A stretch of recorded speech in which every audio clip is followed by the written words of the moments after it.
Hello, good morning. Welcome to another date on This Morning.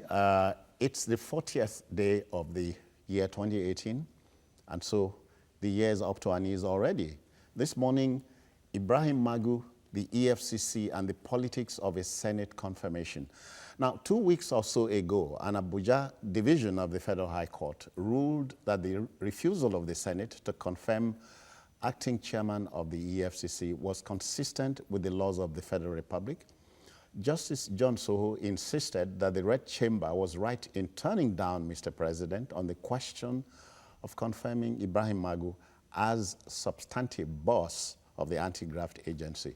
After all, the judge added, the Senate is not there to rubber stamp every nomination of the commander-in-chief. This morning, I have two members of the Nigerian bar, and they've been practicing for many years. Let's first meet and greet the second vice president of the NBA, Mr. Monday Onyekachi Ubani. I greet you. Yeah, comrade, my pleasure. Welcome. This is not without prejudice to Third vice. Liboros Oshoma, who is a lawyer and social commentator. My pleasure. Welcome. Yeah. Good morning. Good morning this morning. Yeah. Good morning this morning. So let's hit the road. A barrister, Oluwatosin Ojaomo, had filed the matter before Justice John Soho and prayed the court to declare as illegal the rejection of Magu by the Senate. The problem here is that of interpretation of our laws. So how do we set out? Well, you just mentioned what our friend and colleague did. He went to court to actually ask the court to take a position concerning this cloudy interpretation surrounding the confirmation of EFCC chairman by the Senate. Remember that after he was rejected, as Magu was rejected for the second time, there was this very strong legal opinion that in the first place, they shouldn't have even sent the name of Magu for confirmation because of Section 171 of the 1999 Constitution as amended. That particular section specifies the agencies of government that actually requires the confirmation of the Senate of his chairmanship position. Whereas people were saying, look, there is an act, EFCC Act itself, that specifically provided that the executive chairman of EFCC must be confirmed by the Senate. So in the light of these contradictions here and there, one had expected one of these bickering parties, maybe the Senate or even the executive, to go to court. And none of them were willing because they were afraid of the pronouncement of the court, whether the pronouncement will be contrary to their own expectations. So they didn't have that boldness. That's in your so judgment. this man now came None in. of them has gone to court None yet. of them. So this let's lawyer, leave it there. This lawyer now, took the boldness, and of course, he took a position that, look, what the Senate did is completely wrong. So let the court now find out whether what they did was right. And the court now held that what the Senate did is clearly in consonance with the provisions of the law. That confirmation also does not mean that they cannot deny. They can also deny confirming the position of a person that has been sent to them for that. And so they are not rubber stamp. It is very, very clear that the court made that pronouncement. The court went ahead and reached that decision before coming to the issue of locus, that the young man has not proved that he has suffered far above every other person before the court came in. The law will allow him to bring the action. So the most important thing is that the court express his opinion and said, should I be wrong? Should I be wrong? Let the Court of Appeal correct it. So he reached a decision and then now strike out the matter, and I'm sure somebody will go on appeal to get the correct interpretation. So the position of the law today, as I speak to you, is that the Senate has the right to either confirm or reject. Another interpretation. Yes, another. Liberals, but a senior member of the Nigerian bar, his name is Robert Clark, on Network TV, not our own, says Mr. President could ask Magu to act until perhaps his term of office runs out. So which law is he citing now? You see, Ubani referred to Section 171, subsection 5 of subsection 6 of the 1999 Constitution, and a lot of people have argued under Section 171(2) to say that the EFCC chairman can act. And that section quickly permit me to read. The power to appoint persons to hold or act in the offices to which this section applies, and to remove persons to appoint them from any such office shall vest in the president. Subsection 2 listed secretary, head of service, ambassadors, commissioners. Then paragraph D says permanent secretaries in any ministry or head of any extra ministerial department of the government of the federation, howsoever designated. And so, subsection C says any appointment made pursuant to paragraph A and E, any office on the personal staff of the president, secretary to the government of the federation. It says of subsection 2 of this section shall be at the pleasure of the president and shall cease when the president ceases to hold office, provided that when a person has been appointed from a public service, that one is not. And so a lot of people, I took time to read out this section because a lot of people, I think it was Femi Falana that first fired the first salvo on citing this section that the president ought not to have even sent Magu's name to the Senate in the first place. But a lot of people also forget that every governmental agency has an originating law that brings it into existence, that gives it fire, that gives birth to it. And in the absence of inconsistency of that law with any section of the Constitution, the law that gave birth to that. So again, so which in law this case, is the Barrister EFCC Act. Robert Clark. That's what I'm saying. I'm relying trying to on? explain. They say when Okay. trees falls on trees, first the topmost are removed. So the EFCC Act, in as far as, because as at the time this constitution was enacted, EFCC had not come into being. And so the constitution couldn't have envisaged an agency like EFCC. And so the EFCC Act in this case is the law that gives life to EFCC and spells out the powers of the office holders and how they can be appointed. And like Justice Tohos had said, when a law says subject to, it means that until this is done, this cannot take effect. That means you will anchor this program today subject to clearance from your MD. And so what it means is MD can say, no, you can't anchor the program because that's your anchoring the program is subject to. And then also I want to commend... The MD in this case is the Senate. Yes, the Senate, subject to the confirmation by the Senate. And also, I want to commend the judge because in most cases, what usually happens when the issue of locus is raised, most judges would rather just dwell with the issue of locus and leave the body of the claim or the issue, like in this case was an originating summon. And so they dwell on the issue of locus standi and then leave the issue that was brought before them. But this judge took time to answer that issue in the affirmative to say, no, this matter, the Senate had right to confirm, not just a rubber stamp. They can reject, in confirming, they can reject and they can dismiss. And also that somebody that has been, it also been argued that any appointment that had been rejected can be represented. Nobody's arguing that it cannot be represented. Let me pause a little while. Ubani, I take you to President Obasanjo's ministerial nominees at the time. Professor Babalola Borishade, Ekiti State, was presented 4 times, 4 times rejected, but cleared the 5th time. Yes. So what law are we talking about? Yeah, at that point in time, the Senate outrightly rejected the nominee. But remember, under Section 147 of the Constitution, I think subsection 2, that is the section that gives the Senate the power to confirm ministers of the Federal Republic of Nigeria. Now, in doing that, if they don't confirm and they reject, the person has no right whatsoever to even act or be in that particular position.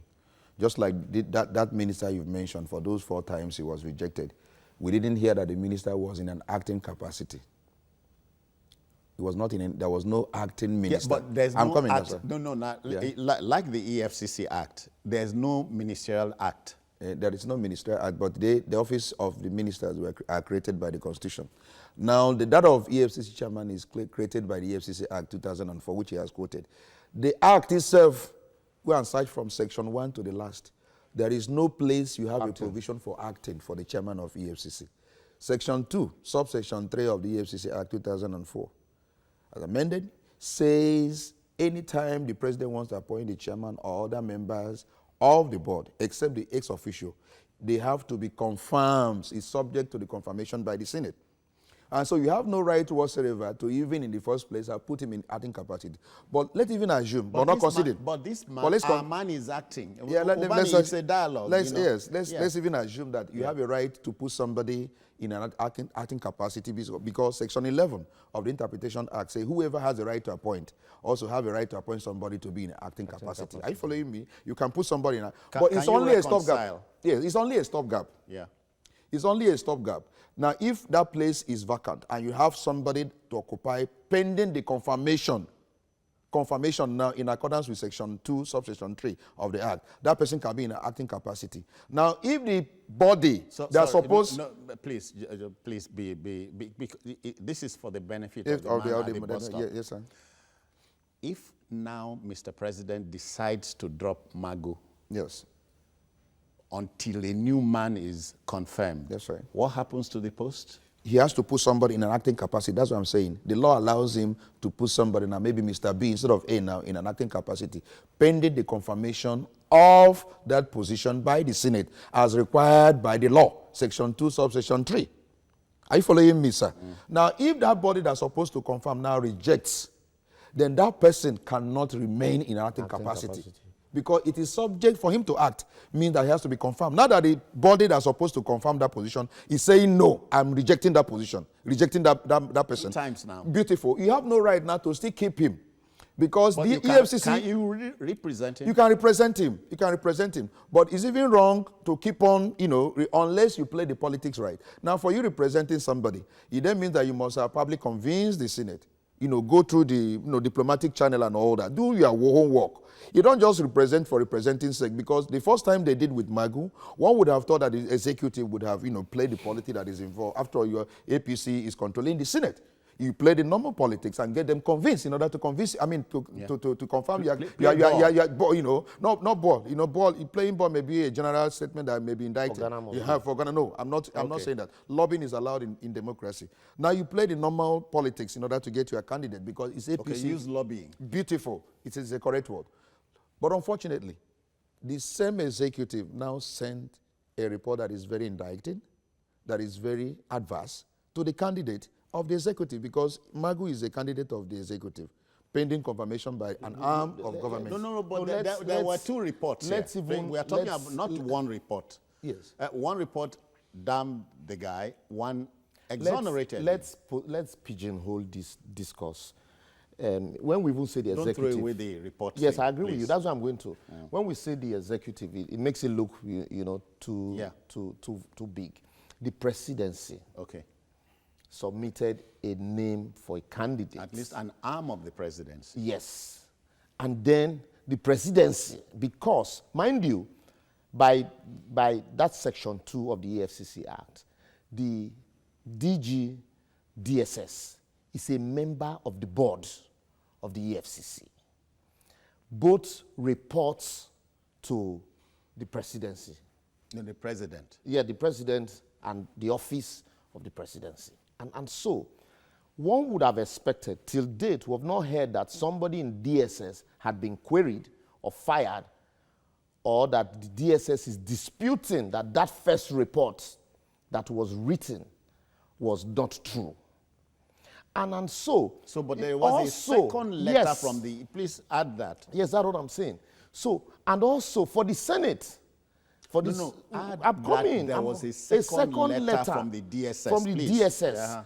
But the question, that's what I'm going to. But the question is, the second letter did not discountenance the first letter. What did it say? Inter alia. The second letter didn't say that first letter was written in error, or that the allegations what? contained in the first letter were not true. The second letter merely stated that...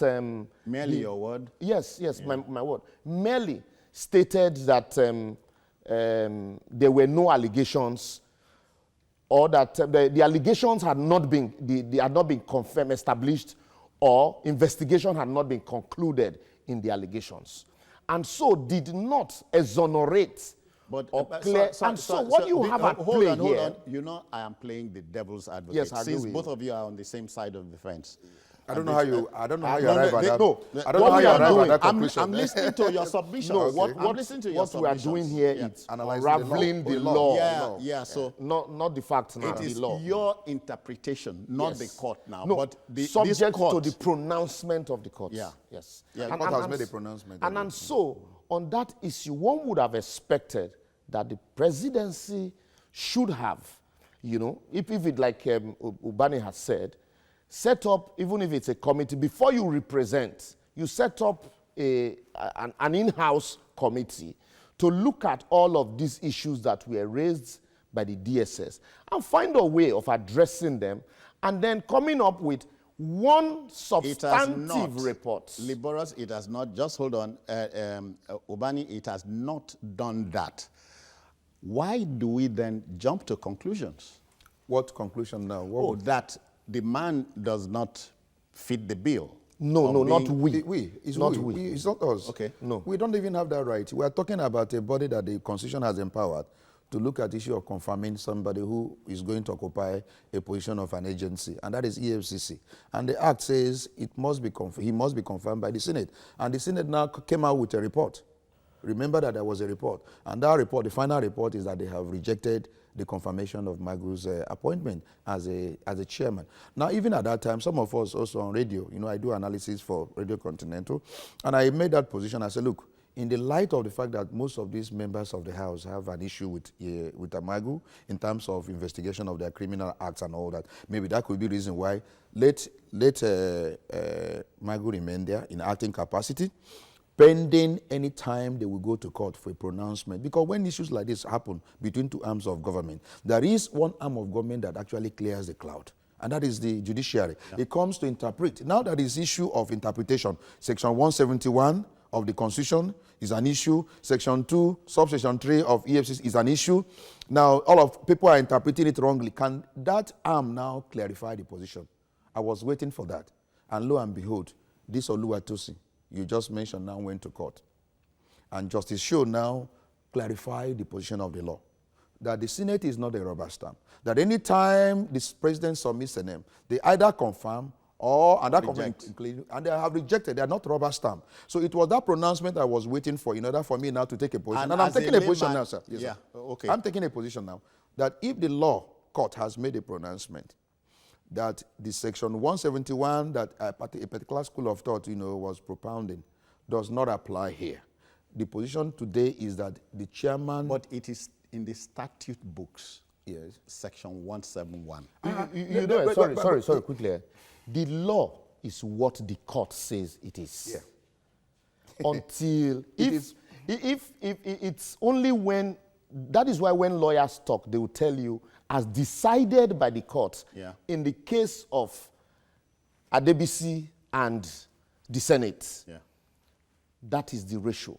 And so from that point on, when interpreting that section of the law, you must refer to the interpretation that was given to it by the courts. I put it to you that I'm forced to recall the statement of Justice Oputa. You remember it? Yes. The Supreme Court is not infallible because it is final.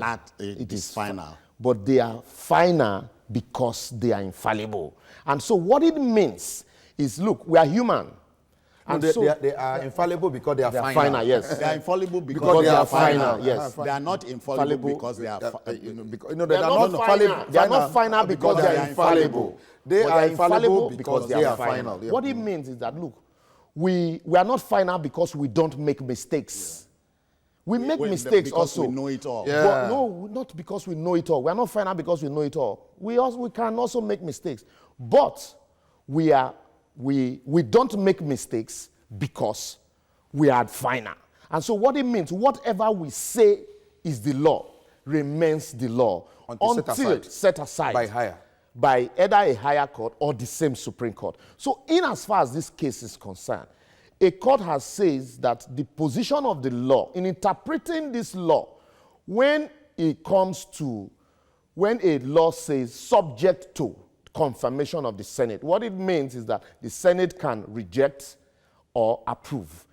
In the same vein, there are instances where people have gone to court to ask for interpretation of a sentence is before a comma or and is clause after a comma, a clause.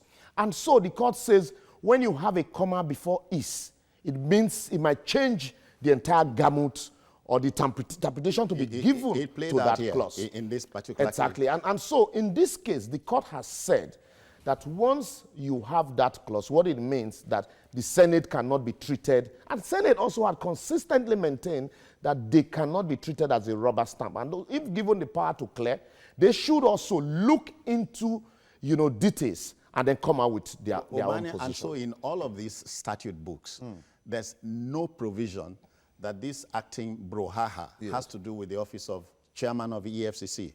Yeah, no. It doesn't, is any law rephrase your question what I'm saying is, this reject, not reject, confirm, not confirm, does not start and end with the office of chairman, substantive chairman of the EFCC. No, right? It doesn't. Good. So I had a reason for asking. In the recent past, Minister and former Governor Rotimi Amici had wahala prior to his Senate confirmation, And then Mama Taraba, if you remember, had questions raised by the Senate concerning her state of origin. No less so Dr. Okonjo-Iweala. She was in the slot for Abia State, your state. Yeah, brilliant But question. Abia said, no, she cannot represent my state because she's Delta. Yes, brilliant question. We are saying the same thing, that the Senate, the confirming authority, is not a rubber stamp. They have a right to raise issues concerning any person's candidature. They can look at the issue of character. They can also look at the issue of qualification, like the issue of state you have mentioned now. Now, in raising these issues, they are trying to reach a compromise, whether they can go ahead and qualify this person by way of confirmation or reject. During those times, they were doing all that. You find out that the minister in question or minister designate will not in any way be in an acting capacity until the Senate clears that individual. So despite all these raising issues, which eventually they resolve, and then go ahead and confirm. Because Rotimi Amici, eventually the Senate confirmed him. That's why he is now today. And you agreed that there's no act called the Ministerial Act, in this case, the EFCC and Act. I've told you that the EFCC Act does not even have provision for acting. I've told you that, sir. Get it, so that even though you're a layman, sir, get it right. That EFCC Act you are referring to does not have any provision for acting. That the only section they even they're relying upon is Interpretation Act. And that Interpretation Act says where there is a substantive law. It's only when there is no substantive law, you can now begin to use Interpretation Act. When the substantive law has made adequate provision over a thing, it don't resort to Interpretation Act anymore. But the provision of EFCC Act has completely said that the EFCC chairman's position must be confirmed by the Senate. So you don't go back again to Interpretation Act to go and look for what, because whatever you are looking for does not exist there, because the Act itself has said it must cover the feed. Has covered the feed. So you only use Interpretation Act. Look at Section 1 of the Interpretation Act. It says you can only use it when the Act itself, where you want to probably, have interpretation has a problem. Then you have to have a recourse. Like the law will say where there's a lacuna. A lacuna. But in this case now, in the EFCC, there's no lacuna.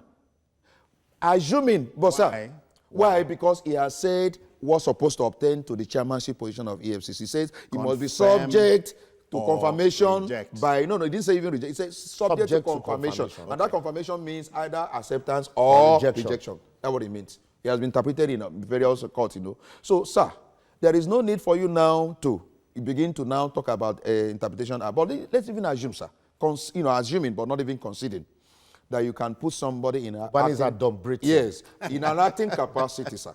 In an acting capacity. I refuse to be overwhelmed. No, don't be intimidated.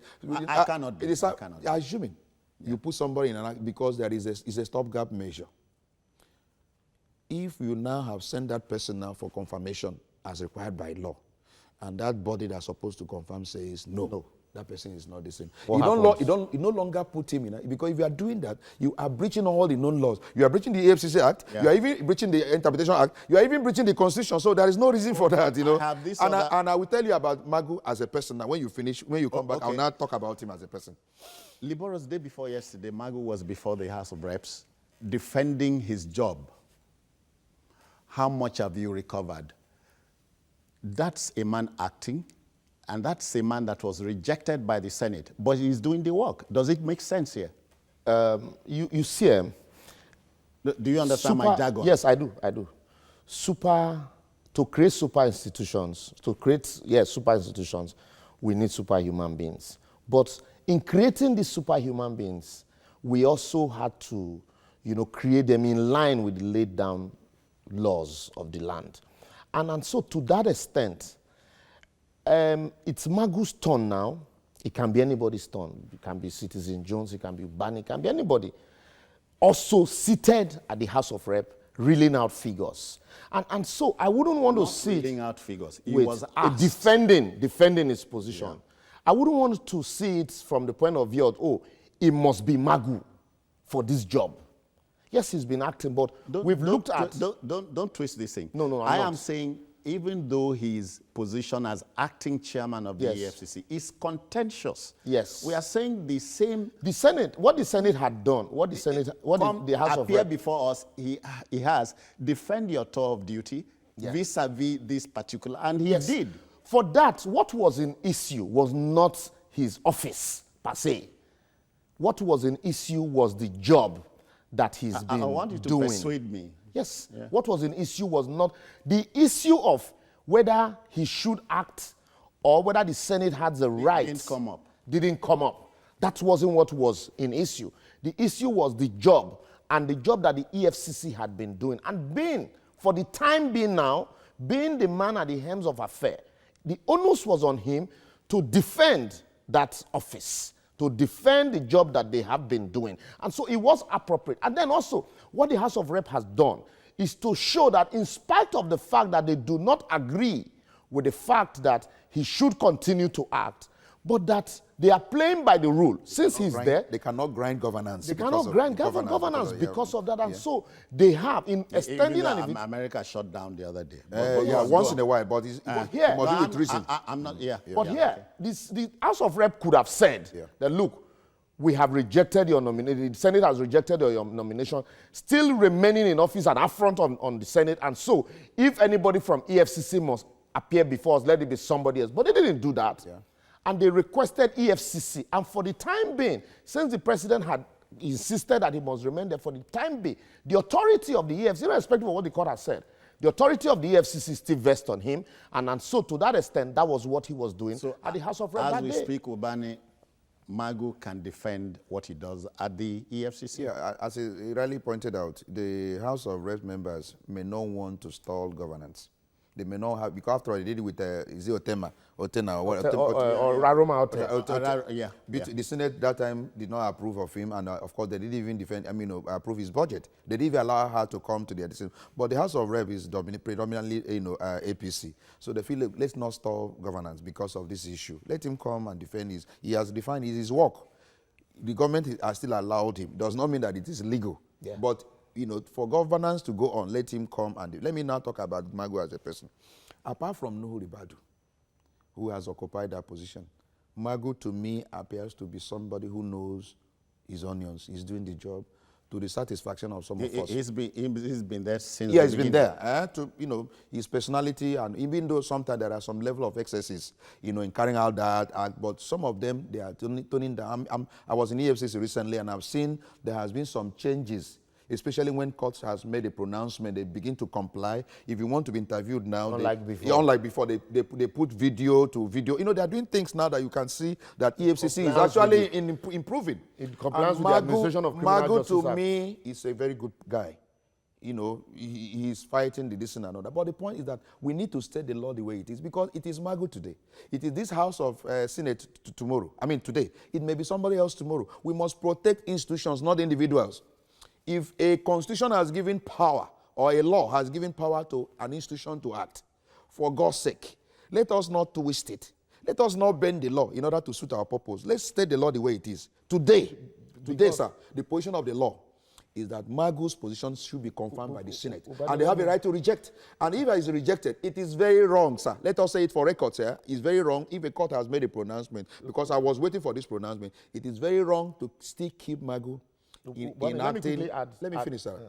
To put him in acting capacity when there is no provision of the law, either an Interpretation Act, the Constitution, or EFCC Act that says he can remain in acting capacity forever. No, it is wrong. We must go on break. Yeah. We'll be back. Quite a lot to discuss.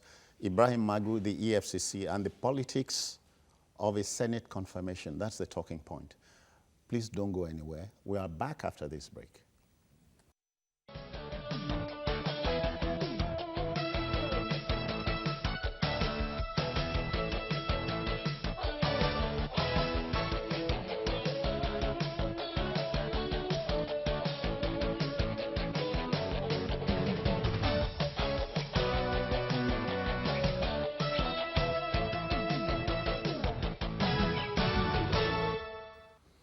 Welcome back. Ibrahim Magu, the EFCC, and the politics of a Senate confirmation. None of us, not even any of us here, would want to be in a quandary regarding the question or questions. One, is Magu doing the job? Two, is the Senate after him? And so on and so on. But we leave the decision to you. Ours is just to lay the facts bare on the table. Yeah, before we went on break. Yes, I was trying to add to what Bani was saying, that this attitude of some of us lawyers trying to do a cut and nail, legal interpretation, looking for opportunities to look for sections that are not even related just to help government, will not stand the rigors of governance over time.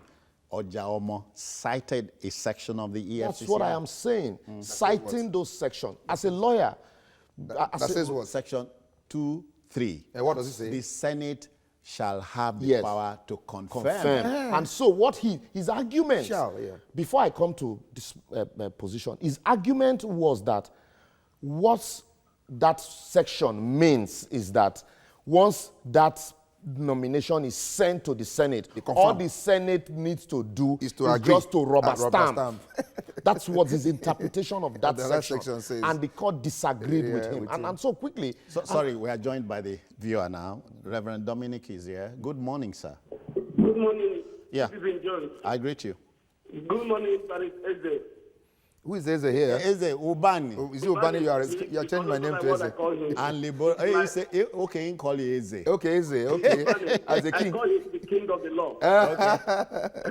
Well done, sir. Good morning, Oshuma. How are you today? I will thank God, Reverend Dominic. Barrister Ubani. Sir. My pain in this issue is, when we voted PDP out, why we did it? Because of some inconsistency in governance. That's right. Nobody believes that APC will go to this journey of Damascus and back to Jerusalem without any conversion.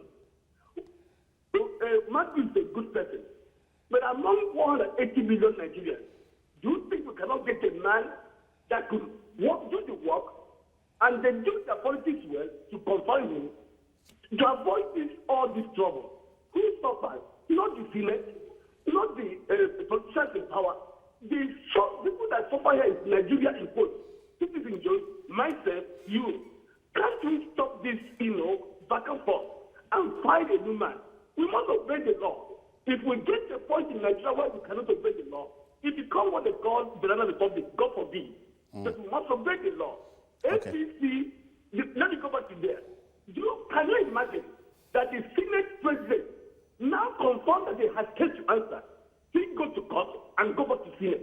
That is infatuous of when you don't have party politics. We must put it in order and have sanity where we vote APC. Now, when the sun is still up before All right, then, yeah. Yeah, More like, sorry, but let me hold quickly on, round hold up on, that thought, hold on, please. hold on. More like asking, should we not look for a man agreeable to the Senate? Not agreeable to the Senate. Okay. Because without Nuhu Ribadu, I mean, we thought that with Nuhu Ribadu, he's the best thing that can happen. We can't get any person until we now discovered Magu. Are you following me, sir? Because the fear is that, after Nuhu, we couldn't get any person that could, occupy that position effectively. The Lamo days and the other woman that didn't do. But this Magu is doing well. There are many Nigerians also who can even do better than Magu. But they must be agreeable. No, sir. It's not agreeable now. Okay. It's the issue. Okay, they must pass the litmus test. Exactly. Sir, yeah, litmus test. They must pass the litmus test. Can I answer you, sir? Of the Senate. Now, we need to do something. I'm not the friends of the senators. I mean, most of them and all that. But we cannot, because of individual, destroy an institution. That is my take as a lawyer. I should be able to, tomorrow, still say what I'm saying today. It's very, very important. Those senators, we can vote them out. We can remove them. If Nigerians go ahead and vote some people that will destroy our democracy, like those senators and all, too bad. You have them there. You are the one who voted them in. But go ahead and get people that will do the right thing. But as they remain there as senators, they are protecting an institution. So we cannot, because of those few individuals, they are bad, they are this, they have case with EFCC. So, and when they now have a constitutional duty to perform, and they have gone ahead to do it, we now say, no, let us now disobey the law. Let us disobey the court because those guys are bad. After we voted them in and all that. So I'm saying that let's strengthen the law, sir. In interpretation, sir, my position is that let's strengthen the law. Let's not apply sentiment in all the things we do. That is the position. After and let it remain that way. In a democracy, the law is supreme. Yes. Innocent is reaching us from Lagos here. Welcome. Okay. Yeah. Good morning, everybody. We greet you. Okay. I think part of the problem we are having in this country is that many a time when we are looking at issues, we don't look at them from a broader perspective. Now, we have to ask ourselves or take our minds back to what led to Magu's rejection by the Senate. Was it altogether for the public good, or because they were looking at it from their own personal interest? Now, Mr. Ubane and Mr. Oshoma, who are speaking there, they've also not come out to tell us that the law says that if the Senate rejects, that the president doesn't have the power to leave the person he has appointed in acting capacity to continue to act. The law has not said that. To that extent, they cannot bring their own personal interpretation to the law. One. Secondly, this is a Senate that is all out to achieve and to use their positions to continue to drive their own personal interests. And whatever is against that interest, they will go to any length to use their positions to twist everybody to achieve it. And so if they succeed in this, they will also take it further to other areas. If the president appeals to their pressure and removes Magu, he brings somebody else, and then they now give the person certain conditions before they can approve. That is a conjecture now. You're conjecturing. It is his right, please. It is his right. I agree. Yeah, okay. But he has made his point. Quickly. Okay, let him finish. I will say something. You see, like I was saying, it is what if you continue in that light, you'll be trending on a very dangerous path. Today, you might have a good man at the helm of affairs as the president. If you have a dictator as the president and you've set bad precedent, all he needs to do is to refer to those precedents, the convention that you have set, and to say, look, this is the practice. And at that time, it might be too late for us to cry that the law should be allowed to prevail. And we have said it here. Magu is a personal friend. Ubani said it also. When Magu was working under Ribadu, nobody heard of Magu. I can tell you also that there are so many Nigerians. Forget the fact that it's a Magu that is the face of EFCC. But there are also so many people, lieutenants, who are working day and night to ensure that EFCC is in the limelight but that it it must is be today. presented. Also, so what we are saying is the law, the position of the law in answering the caller directly did not say that once, and even interpretation of the court, that once you are rejected, that you should continue to act. Under what law? Now, this didn't put That any law. there is no law that once you are rejected, we have said it here that the president can represent you like they did with Magu. But in representing, there are issues that were raised. What did you do to address those issues to ensure that there is there's easy passage for that candidate that you have represented? I'm keeping a viewer. Yes. George is here. Good morning, George. Good morning, Citizen Jones. I greet you, sir. Citizen Jones, I am surprised at what I'm hearing from the lawyers in front of you, including Pastor Bani, who's the second in command in Nigerian's bar. The judgment in question, I have read it. I wonder if the two panelists have read that judgment. Yes, I have. The judgment, the judge out the suit because he did not follow due process. It is not valid. So any comment that is made by the side, can that be taken when the suit itself was thrown out? One does not need to be a lawyer to know that that cannot be valid.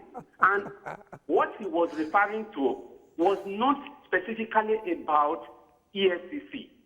The judge was not specifically referring to EFCC that the Senate has the power to confirm EFCC. It was a general statement about confirmation power of the Senate. The truth of the matter is the Senate is witch hunting because of they have a lot, many of them have a lot to hide. Your personal opinion. Your personal opinion. Magu as EFCC chairman for personal reasons. Liberals said something that if there's a conflict between the law of an organization and the constitution, that the law of the organization will take preference. No, I didn't say so. Oh, come on now. Come on. No, hold on. Made by any organization. So why can this one be different? Okay. Good question. I think he did a selective. Can I answer him? I think he did a selective. He specifically mentioned me. And in fact, that is even more, the more reason why I should interpret the law correctly. If I'm the second vice president of the Nigerian Bar Association, I should be on the side of the law. I won't come here and begin to ventilate sentiment. If you do that, then you are killing the legal profession. As a lawyer, I should speak the truth. I think he was talking about there is no law that says the president cannot keep this man. Was the first caller that said that? Okay, not him. Okay, the law today that applies to the position of the chairmanship of EFCC is the EFCC Act. And that law is very specific. You go and please just take a look at that law. You can Google it. Section 2, subsection 3 says the president appoints, but subject to confirmation. He didn't say any acting capacity. Has even gone ahead to say, okay, assuming but not conceding that even the interpretation act comes in, you cannot put him in acting capacity. It is only pending that confirmation. And if that confirmation comes by way of rejection, there is no law, either interpretation act or the EFCC act, or even the constitution that says you cannot put that man in acting capacity. Because if that is allowed, why don't we have acting ministers when the Senate rejects? All right. Are you following me? Because there are, this section 147 gives the Senate also the power to now confirm ministerial position. Now, if they reject them, what you do is to either you submit, you don't put them in acting capacity. So there is no law. There is no law today. And he should listen to me and know. This is saying he's not a lawyer. I'm telling him the law. That this is what the position of the law is today. And the court has made a pronouncement now. So on issue of locus, let's go. Before you go. No. Okay, when we finish with the man, I will answer the issue of locus that the court raised so much. Yakub, thank you for holding on. Alaji Yakub. Yeah. Oh, Alaji Yakub, okay. Hello? Yeah, I greet you. Yeah, good morning, sir. I greet you. And then, good morning to Barrister Ubana and then Liberos. I greet you, Alaji Yakub. Yeah, thank you very much, sir. I really enjoyed the two guys in the studio this morning. Those are the people that when it comes to law, especially Ubana and Liberos. They always tell us what law says. And then, but I'm saying that, sir, I don't blame Senate at all. I really blame the presidency. You know why? When you appoint somebody to undo that very particular high position, and then the same people, I'm talking about DSS now, the two conflict reports come to Senate. that this man should be clear. Another one comes from just the same organization that this man must not be clear. Then the question is this. Up to today, sir, no one has been fired for that 2 conflict reports. So now if we are not coming out and then we start blaming Senate. For me, I didn't like Senate for some certain reason. But in this kind of situation we find ourselves, I blame the presidency. Because you cannot have an organization as a DSS under presidency, and then they wrote 2 conflict reports, and then the DG of DSS did not fire. A lot of people in the presidency, they are doing something wrong there, they were not fired. If it's by the case, from that point of view, if by now the DG of DSS has been fired, I think by now some certain people have been sitting up. Okay. Jakub, many thanks. I adopt into what he has just said concerning the issue of but DSS. Let me put on the issue of locus. You raised the issue of locus that because the issue of locus, the matter was struck out. We didn't analyze the case, sir. There is a practice now, and he alluded to it that the courts, the lower courts now have adopted. If you bring any matter before them, they would not in any way rely on this technicality and then probably strike out and all that. What they do now is that they go ahead and all the issues raised and address them. Put up, this is opinion, this is my judgment concerning this matter. And then issue of locus, they now raise it and say, should I be wrong? Yes. Should I be wrong? The Court of Appeal can correct me. But this is my opinion concerning the matter that is brought before me. So that is the practice now most of these judges are adopting. So what Justice Shaw did was that the issue was raised, this man, do they have a right to confirm or, do they have a right even to reject? The man went ahead and said, they are not rubber stamp. They have a right to reject also as well as confirming. Now, in this case, this is my position, that the Senate have to confirm the chairmanship position of EFCC. But that the man who brought the case, is an ordinary Nigerian, a lawyer for that matter, that he has not proved to have suffered far above every other citizen to have commenced this matter, so that he does not have locus. So the matter now was not struck out. But he says, in case I'm wrong, the Court of Appeal will correct me on this. So that's the practice now. He's not a lawyer, so that is, I'm explaining to him that the position of what they usually adopt in this matter. Let me put it to you that a senior member of the Nigerian bar, I mentioned his name more than once before, Robert Clark, S-A-N. Yes, sir. After the judgment of 2 weeks ago, was on network TV, not our station, yes, sir. Even 3 days ago, and defended what Mr. President is doing. Is it not... Sage also... No, but let me talk about the one I heard. Robert Clark says the man can act at the pleasure of Mr. President until the man... that was saying we wanted a law, for the fact that the senior advocate of Nigeria... I am saying after the judgment, and I'm also saying that he's supposed to have cited what law now that gives the president... That's opinion. He's a lawyer. That's why you have 2 lawyers in court. For the fact that the senior advocate is defending for the plaintiff and for the defender, he will not defend his own client and defend mine. The court will hear me and make an opinion. What was it's a sage too. Yes, sir, but they didn't cite any law. What section of the law? What they, even Sage said that the matter will not stand on appeal.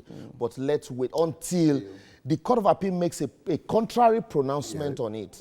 That is the position. And then also, the caller before Alhaji Yakub said something that the judge said that the judge did not specifically consider the EFCC, but that he considered the entire powers of the Senate. In considering the entire powers of the Senate, including the powers to confirm the EFCC chairman. So what the court had done now is to save the stress of, because there are instances where some people would say and know that for this particular appointment that the Senate does not have the power of rejection. I must go to Desire now. He is here in Lagos. Divine, rather. He is here in Lagos. Divine, I'm wondering what's happening up country. Let's go, Divine. Yeah, good morning. Welcome. Yeah, please, I want to contribute a little to the issue at hand. Go on. About Magu and all the rest. See, number one, we are still under military dictatorship because we are not following the law. Well, we are not. Divine, let me puncture that. We are not. This is a democracy. That is my own opinion. That is my own opinion. No, but I'm correcting it. This is not a military environment. It's a democratic environment. Please, don't rub that in. Go on. Okay. If we are to follow the law, if the law has said that this person is not being confirmed. And we lost him? No. They lost him. They contact. So like I was saying, and so, assuming, okay, like he has said, the judge had laid to rest this question of, do you have power to confirm? Do you have power to reject or not? And also, mind you. And for that matter, do you have power to keep representing? Yeah, no. No, you didn't touch that? No. You can't, there is no law that says you cannot represent. So, Mr. President can represent him? Yes. And the Senate can continue to reject.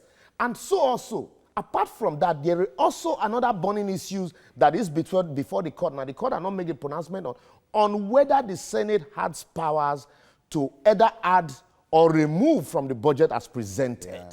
You know, so these are issues that once they come up, the best thing to do, like Ubani started, is either the executive or the legislature should approach the third arm of government for interpretation, so that, you know, there will be a seamless process of doing this. And like I said, what the court says is the law is what the law is. And also, I didn't say that once there's a conflict between an enabling law and the Constitution, I said it is good to have strong men build strong institutions. But in building or raising those strong men, you have to do it according to the laid down dictate of the law establishing those institutions. Because if you don't do that, you'll be setting a very bad precedent. When you have a dictator in office, what he's simply going to do is to refer to the practice, the convention, and how it's been done before. And at that time, it might be too late. And we have also agreed here that Magu is doing fantastically well. He's doing well. And we all love him. But the fact that Magu is not getting conviction, Magu is not the court. His own is to investigate and present the cases before the court. But one is like, what the presidency did is like, you present a begotten son, and then you give your enemy stones to stone that your begotten son. You present Magu as the begotten one for EFCC, and then you empowered the Senate that was looking for him in that place. You empowered them with a non-clearance report, and then say, look, use it to deal with this man. And then the Senate held tenaciously to that your report.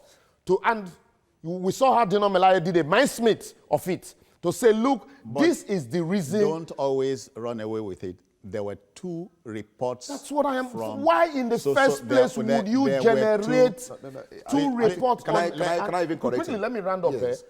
In the second report came as a result of the hue and cry by the public on the first report. And not that the government just sat down. And so, like I said, Liberals, the second report never came from the court. It came from the same DSS. I had expected. But please, let me not keep Sagir in Kano waiting. Welcome, Sagir. Hello. Good morning. Good morning. Welcome. No.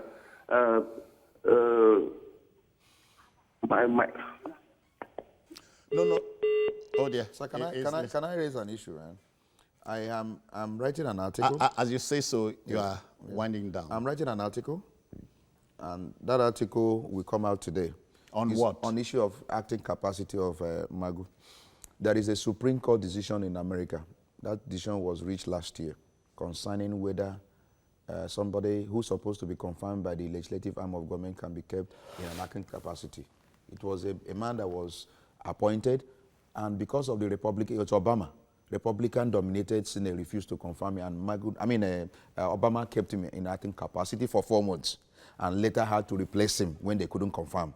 Now, there was a court action concerning that issue of putting him in acting capacity, and the Supreme Court of America just held, I think sometime in March, that it was wrong to have kept that man that's supposed to have been confirmed by the Senate. You know, we borrow our democracy, everything we borrow is from America. That it was wrong for Obama to have kept that man that was supposed to have been confirmed by the Senate. That the moment the Senate did not confirm, we borrow everything from America. No, even hold on. In Obama's case, he immediately represented. 4 months. There was a case. I'll give it to you. There was one that was 4 months. Yes. We borrow everything from America except those things that will make us great. Okay. Yeah. So we borrowed the Constitution and everything. So the Supreme Court reached that decision that it was wrong for Bima to have kept him for 4 months before replacing him. So if all these senior advocates of Nigeria that are saying that Magu can remain in an acting capacity can show you a section of the law that says it, either the EFCC Act or the Interpretation Act or even a Constitution, then we can go ahead and agree with them. There is no law that says so. We have agreed that Magu is good. No, if anything, we will want him to remain there, no, but we must uphold the law. Yeah, okay, Supreme. How do we close? 30 seconds, please. Yes, in building a great nation, you first and foremost have to learn to comply with the laws of the land. And like I said before, the law is what the court says it is. And so if the court makes a pronouncement on a matter, it behoves on all of us to obey such pronouncement and look for opportunities or ways either to amend such laws if we do not agree with the position of the law, or look for ways to comply with it. Otherwise, you'll be setting a very bad precedent. And both of you, please help me rephrase what late Justice Oputa said in closing. He said, let me use it in layman's language. Yeah. We are not final. No, let me, in using a layman's language, that we are not final because we don't make mistake. We do not make mistakes because we are final. And so once we make a decision, even if there are mistakes in it, it is the final decision. We are final, that's why it's infallible. That is why it's infallible. All right. Also, on that note, we must quit, but not before asking you, in your mind, in your head, think about Ibrahim Magu, the EFCC, and the politics of getting him confirmed. But let me thank the two gentlemen here, Monday Onyekachi Ubani, MOU. Popularly known as MOU, yes, sir. And Memorandum of Understanding, yes, sir. All right, we'll be back tomorrow. Thank you very kindly. On behalf of the backroom boys here, take care of yourself. Bye-bye now.